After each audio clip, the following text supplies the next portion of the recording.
It's exactly what we're going to be talking about this morning. If not you, who? If not now, when?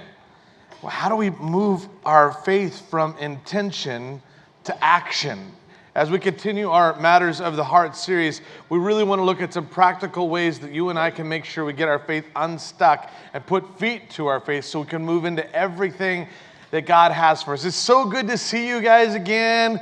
I can't really see you, but those online right now, so good to see you. The Burgess bunch was on a staycation a couple weeks ago. We just decided, hey, let's actually enjoy the island we live on. I don't know about you guys, but sometimes we're so busy, we don't even get to actually see the actual island or even go to the beach when we live in Hawaii, and so we decided let's just enjoy this awesome place that we live, and we got to minister at one of our other campuses last weekend, but it was so awesome to be able to not miss out because we were able to watch online.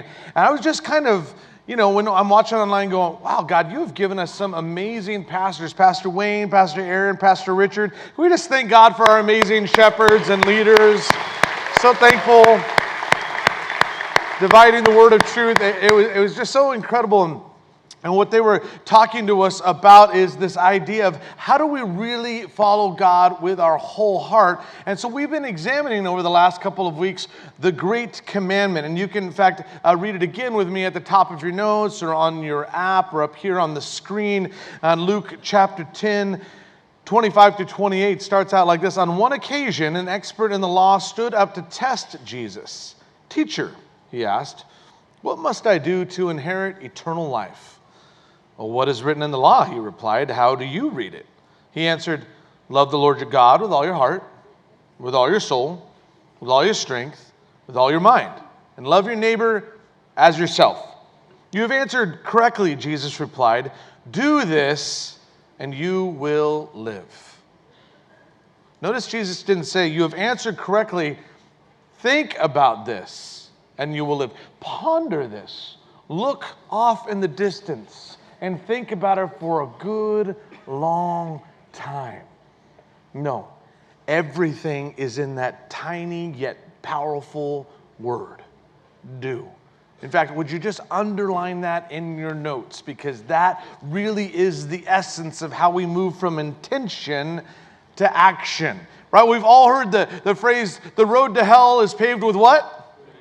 Good intentions. I say the road to heaven is paved with godly actions through Jesus Christ. And what we want to move from is intention. All of our hearts, we all intend to follow God with all of our hearts. And what Pastor Wayne started us out with, and we can put up that graphic, is that we all have good hearts towards the Lord. It's just that they all get divided in between our intentions and our actions, and usually becomes divided in what Pastor Aaron was talking to us about, in submitting our soul or our emotions to the Lord. Then Pastor Richard last week, how we need to conform not to the patterns of this world, but to the mind of Christ, making sure our thoughts are in accordance with God's word, right? And then to strength. So how do we get it from intentions to actions is what we're going to be looking about today. How many of you guys are fans of roller coasters? Raise your hand. You love going on roller coasters. Okay, about half of you. The rest of you are probably like, I went on once and never again, right? Well, I remember taking my boys to Disneyland in California, and my favorite one, even with all the new ones, is still Space Mountain. If you haven't ever been there before, it's one of the oldest ones, but I love it because you go in there and it's completely pitch black. You can't see anything. You can't see when you're going to be going down, when the next loop is going to be. It's all pitch black, and it's one of my all-time favorites. And so I've been taking my different boys at different ages over the years, and I remember some of my boys are just like they're adventure seekers, so they don't even care. But some of them are a little more thoughtful, a little more timid. And I remember standing in line with a couple of them over the years as we're standing in line on the outside of Space Mountain. It's all bright, it's all sunny, and their heart is totally into it. They're like, this is going to be amazing. Their emotions, they're just like, Dad, this line is going too slow. I can't wait to get on, right? And their thoughts are just like picturing how adventurous this is going to be because they've heard me tell stories about how much I love this, right? So their heart, their mind, their emotions, it's all in alignment to lead them to the action of getting into the roller coaster and going on. And that is until we get from outside to inside. it's dark, and all they hear is, right? All they hear is screaming. And then my little boys, they look up to me and they're like, what is that? I'm like, oh, no, it's fun screaming. It's because it's totally fun. People scream when they're having fun on the roller coaster. They're like, I don't know, Dad. I don't know. That doesn't sound like fun. I'm like, no, it really is fun. And the line continues to move closer and closer. I'm like, and they just start. What ends up happening is their heart and their mind and their emotions that were moving them to action are now moving them to inaction. It's now keeping them from wanting to move forward because they can't see anything. So immediately their thoughts are just thinking the worst possible scenarios. Their emotions are saying to them, you're going to die. And to make matters worse, my older boys who have already been on it, they're just like, hey, did you hear about the lady last week who fell out? It was so bad. And the other one's like, yeah, I heard she got crushed under the wheels. And the boys are like, you can just see it. The tears start coming down their cheeks. And they're like, Dad, I'll just wait right here, Dad. It's okay. I don't have to go on and I don't have to go on. And so I get down. I got to look at me. Listen, I'll never be ashamed of you if you don't get on this. You don't have to get on. I'll wait with you until everyone else gets off. But I'm telling you one thing. I've already been on this ride. And it is the funnest thing you're ever going to do. They're like, no, Dad, no. And I'm telling you, I can promise you this. I've been there. I've come back. Look, I'm still alive. And if you get on this with me, you can hold as tight as you want to my arm. And I promise you this, we will get off and you will be so happy that you did it. You're going to want to run back onto this ride again. They're like, I don't know, Dad. I'm like, do you trust me? Yeah. Okay, then let's do this. All right, man. So then they get on with me, and sure enough, it's exactly what I said. They get off and they're like, Dad, you were so right. That was awesome. And when we went like this, it was like, oh, I thought I was going to die, but then I realized I wasn't going to die. And I started screaming, and that one, I put my hands up just like this, and I was like, ah, right? And then what do they want? They can't wait to get back onto the ride again. And I looked at that, I was just like, you know what? That's exactly like the faith journey that you and I are on. We start out in this faith journey, it's all bright and it's all sunny, and our heart and our mind and our emotions that are all aligned to move us into the action of the adventure of God.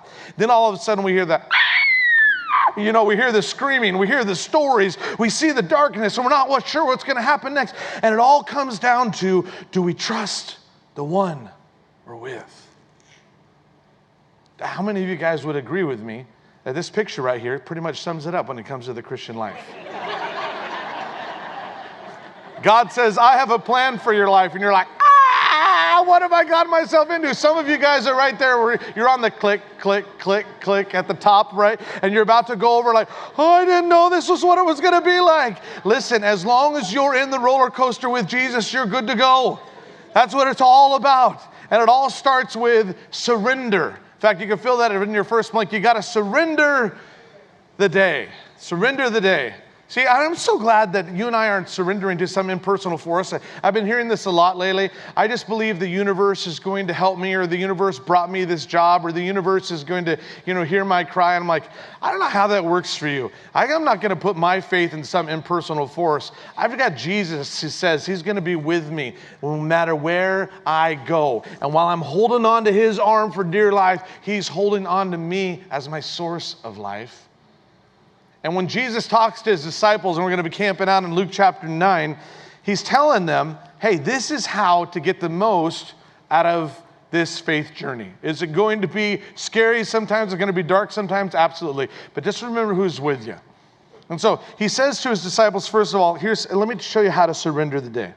Starting in verse 23, it says, he said to them, whoever wants to be my disciple must deny themselves and take up their cross daily. Can you underline the word daily? Because if you want to sum up the Christian life, it's a steady series of surrenders. How often? Daily, yeah. And sometimes multiple times a day. When you guys asked Christ into your heart, that was the first, most essential surrender, but that wasn't the end of the surrendering. In fact, that was just the beginning of it. And the surrendering almost grows exponentially as you grow closer to Christ. We surrender more and more of our will to his. Take up your cross daily and follow me, for whoever wants to save their life will lose it. That word for lose means to destroy or kill. If I was to ask you, how many of you guys would like to destroy or kill the things in your life? None of you would say that. And yet, Jesus is saying, by the very nature of us wanting to control the situations and circumstances in our life instead of surrendering, we're actually killing the things we love the most. But whoever loses their life for me will save it. What good is it for someone to gain the whole world and let it lose or forfeit their very self? And Jesus is preparing them for something. In fact, even in this very chapter, I love how Jesus will speak something to his disciples they don't even know they need until they face what is about to happen next. And what we're about to see is a series of incidences in just this chapter alone where the disciples get offended. And Jesus has to keep bringing them back to the fact that he said, no, you don't take up an offense, you take up your cross. Because you and I need to understand something. We can either take up an offense or we can take up the cross, but you can't take up both. In fact, if you just skip forward to verse 46, Jesus tells of his death a second time. And his disciples, what do? They launch into a comparison battle with each other, saying, who's the greatest? I'm totally greater than you. No. Jesus clearly likes me more than he likes you or you. Look how much time he spends with me. And they just start getting into this battle with the ones that are closest to them, the ones that are on the inside, the ones they know the best. And can I just ask you, isn't that exactly where we get offended the most? Don't we get offended with the people that know us the best?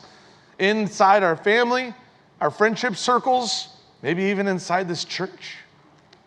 And Jesus is saying that you got to take up your cross, not offense. And sometimes we just start comparing ourselves with each other and we get so offended because out of our own insecurity, we start trying to make sure each of us know who's better or who's worse. And Jesus is saying, no. You don't take up offense, you take up the cross. You skip forward a little bit, and then it comes into verse 49 where John, the disciple John, runs back to Jesus and goes, Jesus, you won't believe what just happened. Well, I was over there, and there was this guy casting out demons, but he's not even in our group, and I tried to stop him. I tried to stop him, and Jesus goes, I don't want you to do that. If he's not against us, he's for us. John was offended on behalf of Jesus simply because this guy wasn't in their group. And Jesus was pointing out, if he is serving God, it doesn't matter if he's in our group or not. How many times do we find that not only do we get offended at those inside through comparison, but we get offended at those on outside of our group through competition, even churches competing with churches. And yet if they are not against us, they're for us. And Jesus is saying, no, John, you don't get to pick up an offense. I told you to take up the cross. You lay that down and support that guy that's moving. And then you move forward into verse 49, and you just see again this situation where they wanted to go through Samaria, and the Samaritans refused to allow Jesus and his crew, so they had to go the long way around in order to get to Jerusalem. And the disciples were so offended that these Samaritans wouldn't let them go. They go up to Jesus and they're like, Jesus, let us call down fire from heaven to burn them all. Right? They wanted to go, let us go Old Testament right now. Right? They had that like indignation, that righteous indignation, of course, on behalf of Jesus. This is why we do that, right? They're just waiting for the word. Come on, Jesus, let us do it. And Jesus looks at him and again goes, that's not what we're here to do. We're going towards the cross. Stay focused. We're not here to call down fire. We're here to go to the cross. That's why I asked you guys to take up your cross and follow me. See, I want you to look at it this way. Let's say he hands each and every one of us a pile of wood, nails, and a hammer. So you can do one of two things with this. You can either build yourself a cross and take it with you everywhere you go, and every time you feel like judging someone else, you take a look at your cross and realize, oh, no. Apart from grace, I'd be judged too. Or you can take that wood, that hammer, and that nails, and you build a fence between you and every single person who offends you because of something they've said or something that they've done. Because where there's no offense, there's a fence. And can I suggest that there are some of us that have built so many fences we haven't looked anybody in the eyes for years. I don't see you. You don't see me. I'm mad at you. You're mad at me. Oh, you show me stink eye. Offense. Oh, why'd you talk to me that way? Offense. I can't even believe you didn't thank me for doing that. Offense. And we get so offended at those inside, those outside, even those that are in opposition to us. We're in constant contention with them that none of us are looking each other in the eyes anymore. We live in a culture that makes it almost a national pastime out of getting offended. We have entire TV shows and web shows that make their money off of talking about offensive things. Did you hear about this celebrity that got offended about this celebrity? And then they bring on a third celebrity to talk about how offended they are at these two celebrities. And then we have all the comments underneath about how I'm so offended that you would show anything like this. And yet we share it with all of our friends. Can you believe how offensive this is? Even the fact that I'm suggesting to you right now that you might be holding on to offense, you might even be offended at me. But the truth of the matter is that we're either going to take up a cross or we're going to take up offense, but we can't take up both.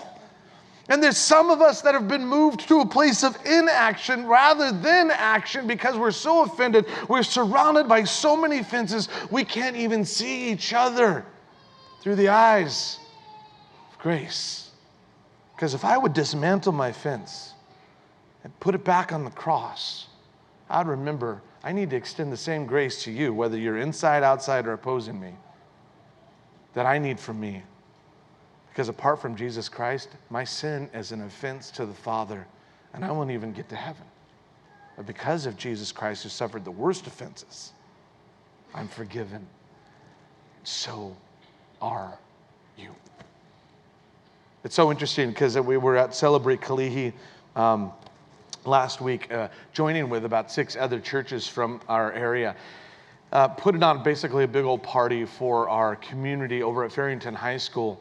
And it was awesome. We had our prison ministry and our hospitality ministry there and our military ministry handing out shave ice and praying for people. And it was so awesome to join with these other churches. And I was just walking around like meeting people and stuff. And I came up to this guy, and this guy that I'd never met before greeted me and said, "Hey, big mouth." And I could see that clearly he was looking at me, and so I put out my hand and I'm like, "Well, yes, actually, my wife says the same thing. Yes, I do have a big mouth. My name is John. What's your name?" So he introduces himself to me after that extremely offensive greeting. And then he goes on to give me more opportunities to get offended as he says to me, "I am the prophet of Kalihi."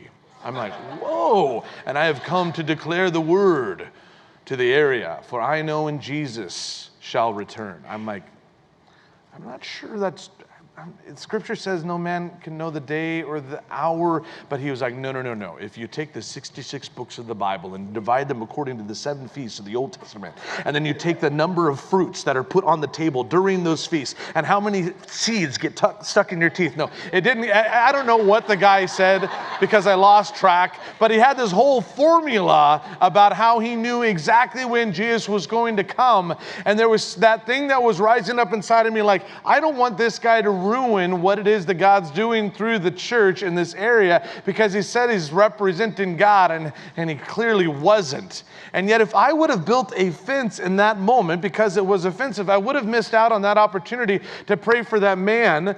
Literally right after the conversation, I turn around and I go and I run into this brother who I haven't seen for a while, and he's like, "Hey, I've been gone from New Hope," and he starts telling me all the things that he's going through, and I just get this opportunity to pray for him. And he's like, I'm so glad I ran into you. I'm going to come back to New Hope." Now, I wouldn't have been ready to do that if I had built a fence just a minute before because of this offensive conversation with this other man. Can I just suggest to you that every time you get offended, God was about to do something through you just on the other side of that offense.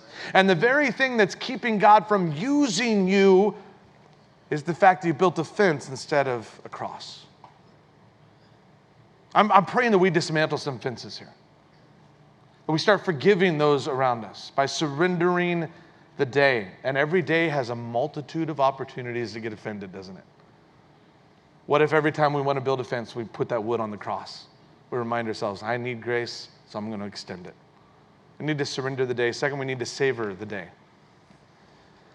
Savor the day. You know, like you would savor, let's say, an aged cheddar, right? And you can take that aged cheddar and throw it in the back of your throat and not even let it touch your taste buds, and you won't even taste it or enjoy it. Or you can savor that aged cheddar, kind of roll it around on your tongue after it gets room temperature, taste the nutty flavor, maybe even pick out what region those cows were and what grass that was, what kind of milk was. Anyways, it's possible that someone do that with their cheddar. And that's what it means to savor. And the only way that you can do that is if you slow down. And I think that's part of one of the lessons we can learn as we look here in the Mount of Transfiguration, as Jesus brings up his three guys, Peter, James, and John, up Mount Hebron, which was about 9,000 feet above sea level. So this is a major hike. It's probably in the middle of the night. It says here that they were barely able to keep themselves awake. Meanwhile, this glorious thing happens, and Jesus just begins to shine with light. He rises up to this amazing conversation with the prophet Elijah and with Moses, and they begin to talk about how Jesus' path towards the cross. So the disciples are half asleep, and then they are half afraid because the cloud begins to descend upon them. And Peter is I just relate with this guy so much, because when he doesn't know what to do, he just starts talking. And that's what we see happening here. As the men were leaving, as Elijah and Moses were leaving Jesus, Peter said to him, "Master, it is so good for us to be here. Let us put up 3 shelters, one for you, one for Moses, and one for Elijah." And in parentheses, it says he did not know what he was saying. I swear those parentheses are written on my forehead, because so much of the time I'm just talking and I shouldn't be. And in the middle of Peter wanting to do this, why was he wanting to build shelters? Well, they were about to go celebrate the Feast of Tabernacles, which is when they removed themselves from Jerusalem and they set up these little lean-to shelters using branches to celebrate their exodus from Egypt. And so he's like, instead of waiting for that, let's just do it right here. What does he go to? He starts getting busy. He starts building shelters. You can picture starting to grab some branches and stuff, going, right here, Moses, right here. And then it says this in verse 34, while he was speaking, so God literally interrupts Peter. A cloud appeared and covered them, and they were afraid as they entered the cloud. And a voice came from the cloud saying, "This is my son, whom I have chosen. Listen to him." In other words, Peter, slow down. I don't need a shelter. I need you to listen to him. I need you to savor this moment. I think Jesus might be saying the same thing to us. How do you get the most out of this day? You savor the day. Because Jesus didn't only reveal himself on the Mount of Transfiguration. He is wanting to show himself to you in a brand new way every single day. And if you and I aren't careful, instead of being, we're just going to be busy. Half asleep, half afraid. We just start talking. We just start doing. And we completely miss the point.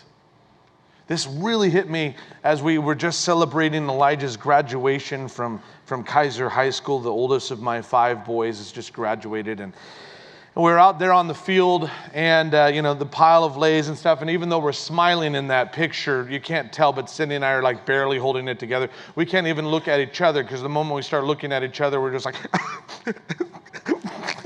"Oh, hi, how you doing? Isn't this amazing?" We can't even look at each other because it just hit us like a ton of bricks. Like, oh my gosh, our oldest son has graduated from high school. How did this happen so quickly? Right? It just oh man, I felt like, what if, John, have you been half asleep the entire time you've been raising your son? I felt half afraid. Like, John, have you even prepared him for what it is that's going to happen next? See, Elijah's going to be heading out to go with youth with a mission. And he's going to be gone for 6 months. He's coming back on Christmas Day. And so we're very excited for him. But we're also like, oh my gosh, we're not going to see our son for 6 months straight. How do we do this? And so I start getting busy. I'm like, I tell Elijah, you're not going to see any of your friends for the rest of the time. We're just going to spend all this time together. You sit here, I sit here. Father-son time, go. Can you imagine how that would go over? Yeah, not really good at all, right? If we're not careful, you and I are going to spend our lives half asleep, moving from one event to another, one entertainment to another. We're going to spend our lives half afraid, like Peter was, not sure what to do, and being motivated out of fear rather than faith. And we're going to get busy. instead of just being and listening. You see, what God was trying to teach Peter and teach me, he wants to teach us. Savor the day. Maybe you're going, well, what's that have to do with action? Because if you are like me and you hear God saying, I'm asking you to put your faith into action, well, I automatically translate that as get more busy. And what God is saying is, no. I actually need you to slow down, because I don't want you to equate busyness with effectiveness, because it's not the same thing. You want to be effective in your faith? Slow down and listen to him. What's he saying right now?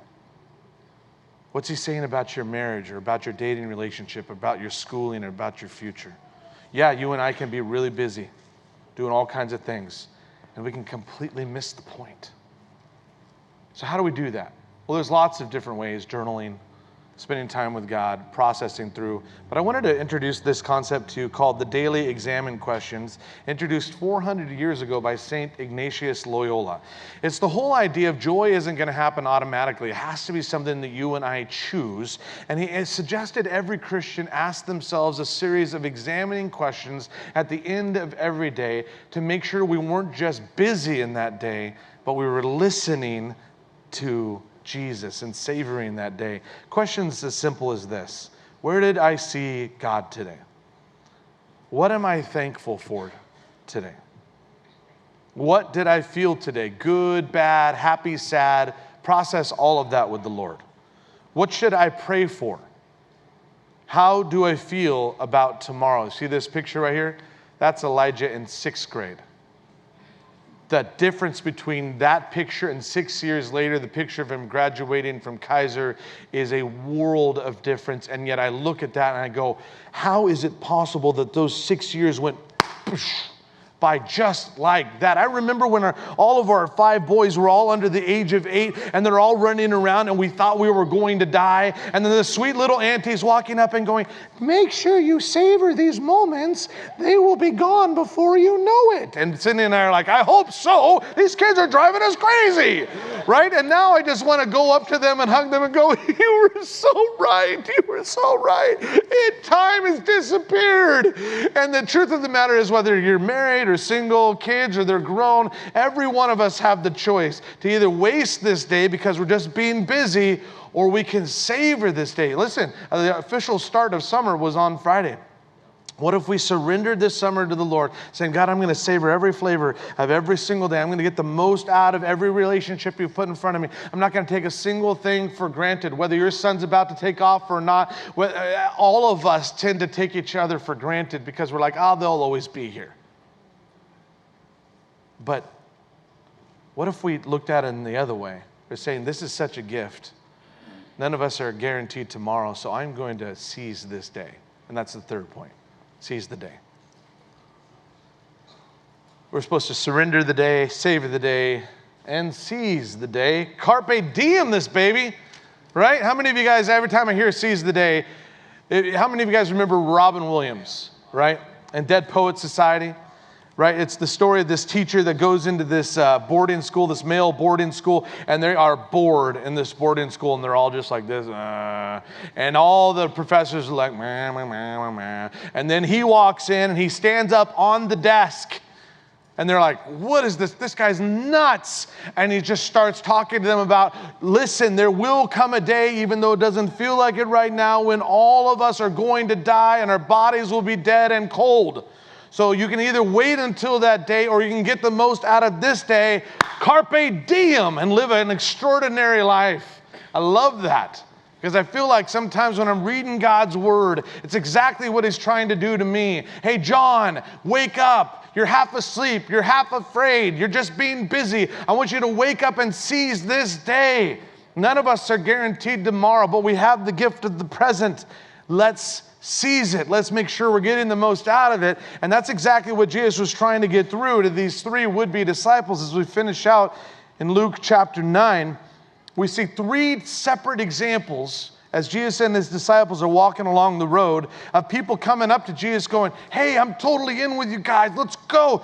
Yeah. And then Jesus says, okay, then we're leaving right now. And every single time they're like, oh, but hold on. I got something to do. Hold on. And they procrastinate and they put it off. And they miss out on the ultimate adventure of being a disciple of Christ. And you see the third example here in your notes, verse 61. Still, another said, I will follow you, Lord. Hold on. First, let me go back, say goodbye to my family. Jesus replied, no one who puts a hand to the plow and looks back is fit for the service in the kingdom of God. Well, why was Jesus being such a stickler? I mean, what's the big deal? Goes back to say goodbye to his family. What's the big deal? In that agrarian culture, it was said this way, that you keep your eye on the prize and your hand on the plow. Because if you're looking down or you're looking back, what's going to happen to that line? The plow line is going to be all crooked. And there was something in Jesus' response. Now, Jesus is the reader of hearts, so he knew that something was going to happen to this guy if he went back. There was something that required an immediate obedience. Because this is what Jesus wants all of us to know. In order to seize the day, we have to obey now. Delayed obedience is still disobedience. Let me repeat that. Delayed obedience. Hey, Jesus, I'm totally going to forgive that person I'm offended at once they apologize to me. Then I promise you I will forgive them. Jesus, I'm totally going to spend more time with my family because I've just been like crazy busy once I get this project done at work. And Jesus is saying, no, seize the day. I'm asking you to do those things not later, right now. Do it now, because in order to move from good intentions to godly actions, it requires our undivided attention and our immediate obedience. None of us know why it was so important that this man obey right then, but none of us see what's next either. Do any of us really know? I mean, we have our plans for what we're going to do when we leave here today, but none of us actually know what's going to happen. We have our plans for what we're going to do tomorrow, but none of us actually know how tomorrow is going to turn out except for one.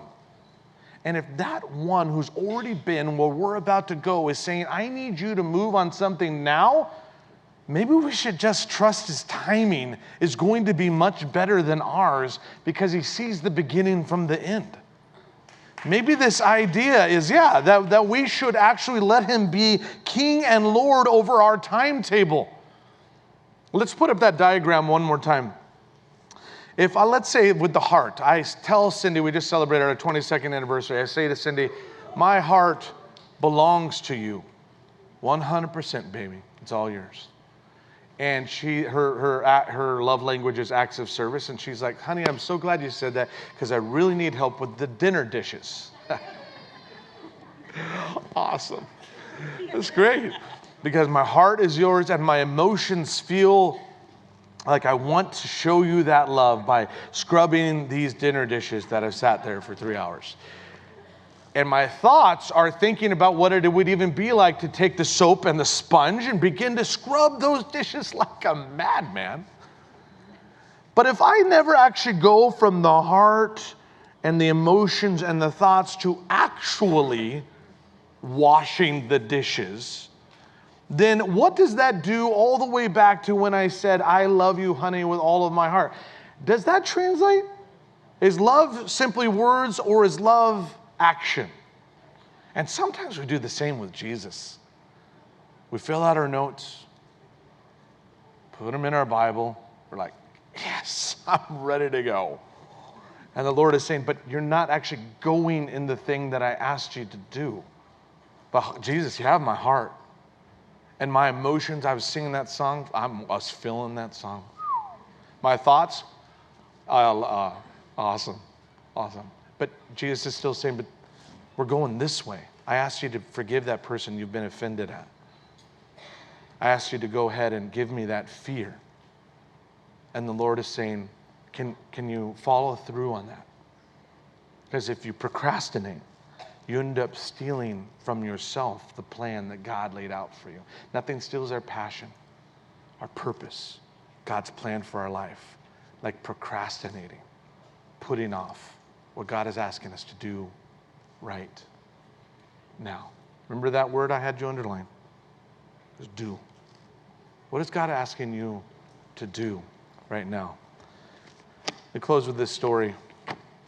The year is 1776, in the middle of the American Revolution. And George Washington and his ragtag group of Continental soldiers are hungry, they're tired, they're thirsty, and they're half frozen because it is Christmas night. And yet, George Washington has a plan to somehow work him and his small amount of troops across the frozen Delaware in the middle of the night to surprise the German Hessians. Their army on the other side of the Delaware, in Trenton, New Jersey, they are partying it up because they have had one victory after another. There's no way they're going to lose, and it's Christmas, so let's celebrate. So Colonel Roll tells the rest of his troops, hey, you guys go ahead, celebrate. Calls in one of his commanders and says, hey, let's go ahead and play. Now, I don't know, I'm pretty sure they didn't play Texas Hold'em, but they were Germans. So let's just say German Hold'em? I don't know. He's playing the cards, and one of his messengers comes in and hands him an urgent message. And you know what he does with that? Puts it in his pocket. Keeps playing. Now, he may have won that game, but he lost the war.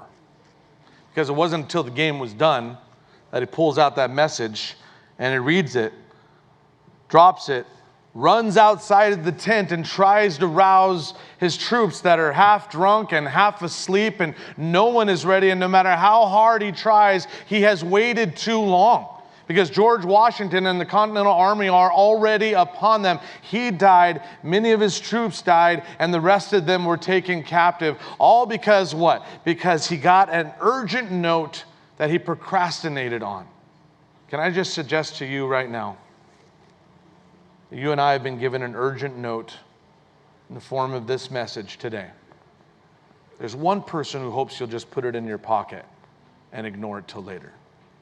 And it's the enemy of our souls, because he wants to make a joker out of every single one of us. He would laugh his head off if you just ignored this message today.